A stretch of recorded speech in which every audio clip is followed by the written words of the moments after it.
Yo, it's your boy Jada Blaze, and I know it's been a little while since I posted, man.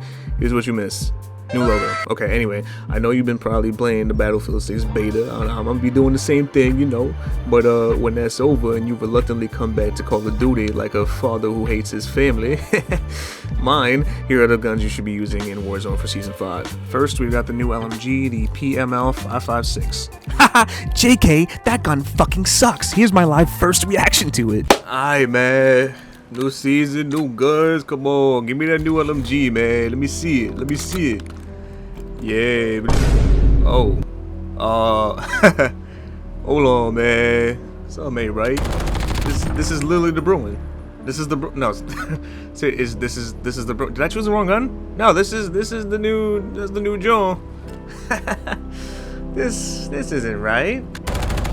It shoots terribly. Yeah.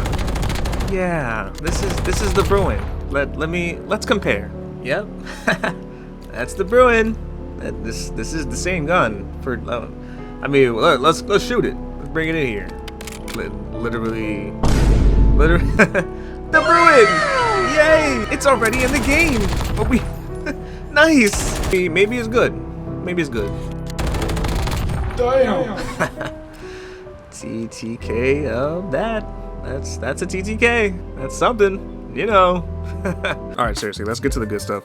The other new weapon for Season 5 is the AS-VAL, baby, come on! Even though it's just another copy of a gun that's already in the game, this one is actually solid. It's a 3-round burst, and when you hit 2 whole bursts, it has a TTK of about 0.56 milliseconds, which is the fastest of all the ARs in the game. Now, of course, burst weapons aren't everyone's cup of tea, but when put in the right hands, it can be very deadly. The way I run this is using a compensator, a vertical foregrip, the biggest extended mag possible, and then the AccuSpot reflex, because the sight that it already comes with is pretty bad. You can really change the sight for whatever you want and whatever you're comfortable with. I just like this one. And then finally the gain twist barrel, and I feel like for ARs people probably use a reinforced or a long barrel more often, but with this one, especially for Resurgence, it already has a pretty solid damage range, and then it kills pretty quickly within that range anyway. So you probably want to prioritize the hit registration with the bullet velocity more, especially because it's a burst. So downrange, you're more likely to kind of miss bullets even though you're on target in between bursts. So the gain twist kind of just helps with the hit registration for that. Alright, next up we got my personal favorite, the GP Whistle, you feel it? I absolutely love this AR, and I've always thought it was a good weapon from day one, but ever since that random buff last season, it's just been even better and kills even quicker with an average TTK of around 0.59 milliseconds, which is the best in class behind the ABR, except the GPR is much easier to use than the ABR. It shoots pretty damn fast while still maintaining a good recoil pattern, so it just makes it an absolute laser beam. And on top of that, it's a little more lightweight than the rest of the ARs, so you can run it as sniper support as you really want to, because that's kind of what it's intended for. But honestly, I think it excels more as just a long range option, so that's the way I run it. I usually run the compensator, the reinforced barrel, the vertical foregrip, the biggest extended mag, and then the AccuSpot reflex. This sight just feels really good for me on most guns. You can use whatever you want. It's still pretty accurate. This one just feels good to me. Alright, next up we have an AR that I feel like is truly slept on, especially right now, and that's the Model L10, baby. The Model L was a pretty good gun at the beginning of the year in seasons like 1 and 2, but then they nerfed it into the ground and has just been overshadowed by new weapons ever since. But this season they actually gave it a better buff with its damage range, and it's been putting people down pretty quickly with a TTK of 0.6 milliseconds. Now I'm sure you've probably seen streamers gravitate towards the Cypher, which is still a pretty solid gun in its own right, but the Model L kind of beats it out, especially in the TTK department, with the Cypher having an average time to kill of 0.656 milliseconds. I like to run this gun using the Warrior's Blood blueprint, which I think you get for prestiging in this game. I don't remember which prestige specifically, but that's what gives it these cleaner looking iron sights. But even without this variant, it's still pretty accurate and powerful, so you'll be fine. The attachments I run are the compensator, the reinforced barrel, the vertical foregrip, the biggest extended mag possible, And then for the ammo mod, I like to switch between either recoil springs or overpressured rounds. The gun itself is solid and accurate with the compensator and the vertical foregrip, but downrange it might wobble a bit, and if I'm just getting on, I might put recoil springs on just to like actually maintain my shots. But once you get used to it, it's not super hard to control, so you can put overpressure on for a little bit more bullet velocity and bullet registration downrange.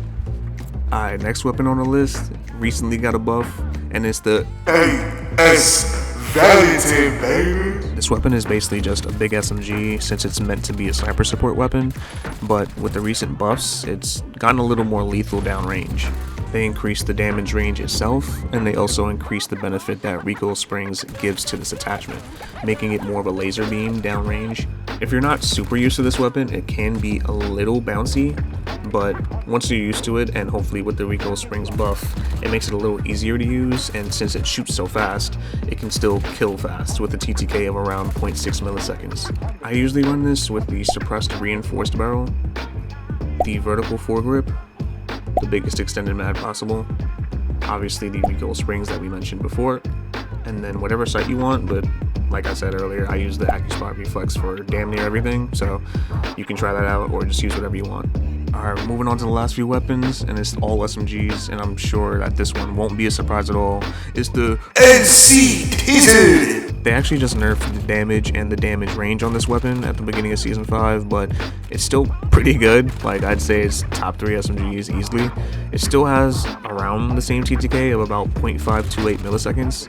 Obviously, it has a little bit less range than it did before, and when you shoot certain parts of the body, like the arm or maybe even the lower torso, it does a little less damage than it did before. So that number might vary a little bit compared to last season, but it's still overall just an amazing SMG. It's accurate, has range, very versatile.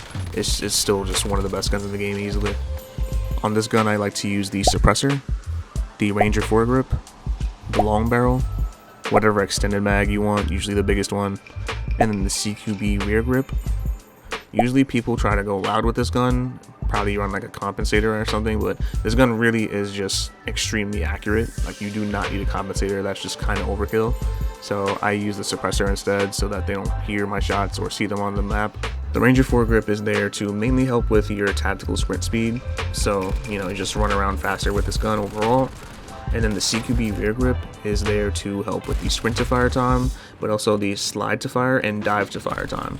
Dive to fire isn't a huge deal, but in a game where people slide cancel a lot, especially me, slide to fire is very important, especially on an SMG. And then the sprint to fire time is essential, in my opinion, more important than ADS, because you can have a fast ADS time, but if the sprint to fire time is slow, it's going to delay you being able to shoot no matter how fast you aim. So you can sprint to fire and have a good hip fire while transitioning into aiming and still having a solid and respectable ADS speed, but that sprint to fire is huge to me, very important for SMGs, so you'll see that on the rest of them as well. Alright, next weapon is an absolute monster of an SMG, and it's Kompakt. With the fastest fire rate of all the SMGs, this thing has always shredded. This season, it's still doing the same thing with an average TTK of about 0.49 milliseconds. That's just nuts. It's the fastest killing SMG. Obviously, it's within range that it can kill this fast, but compared to the others, since it shoots so fast and kills so fast, its damage range drop off is a little bit steeper than the others. So down range, it's not going to kill as fast, but within range, if you're on rebirth a lot, this gun is just nuts. I like running this with the integrated suppressor barrel, the Ranger foregrip, the biggest extended mag, the CQB grip, and then the recoil springs for the ammo mod. I think this build is the perfect combination of stealth, movement, and recoil control. Obviously, with this gun shooting so fast, to someone who's new to it, it can feel a little bit wonky, but once you're used to this thing is just nuts. And then the integrated suppressor barrel adds range on top of it being suppressed, so it's a great combination for anything that you're trying to do. Plus, this specific barrel gives you these iron sights, which reminds me a lot of the HRM for last year, and I loved that gun, so it adds a nice little feeling to it. Alright, and last, but certainly not least, my personal favorite SMG at the moment is the SAUG. Leave them boys SAUG, baby! This thing feels so good to use. It has a slight horizontal shift in the recoil pattern, but once you're used to this gun, it's truly the best SMG. It has around the same TTK as the LC10 with 0.528 milliseconds, sometimes even faster depending on where your shots are landing, but regardless, this thing just shoots fast, it's accurate, it just does everything, has a good amount of range as well. It just feels really good, and you're able to run around fast with it as well. Just nuts. I can't, I have no bad things to say about this gun, really. The way I like to use this gun is running the suppressor, the long barrel, the Ranger foregrip, the biggest extended mag, and then the CQB rear grip. Now, like I mentioned earlier, this gun has a slight horizontal shift in its recoil pattern, so you're gonna feel it if you're not really used to this gun, or if you're just running attachments that might not necessarily help with that. I'm used to the gun, so the Ranger foregrip is just enough for me to have that balance of controlling that horizontal shift while also being able to move faster. But if you want to make this gun more accurate and easier for you to use, you can replace that with the vertical foregrip, which just does more and maxes out the horizontal recoil control. And then that should just make it feel really good for you as you're getting used to the weapon. But yeah, those are the best guns that I tested, and hopefully this video was helpful for you. Usually when content creators make loadout / meta videos, they stick the class at the end, and the whole video is them just having a few good games with that weapon, which in turn displays their skills, and that's great. But I'd rather get to the point and explain why exactly these weapons are good, along with options for how to run them. Hopefully that's just as helpful to you, and if it is, let me know by hitting that like and subscribe button, baby girl, and then I'll post some more, you feel me? You feel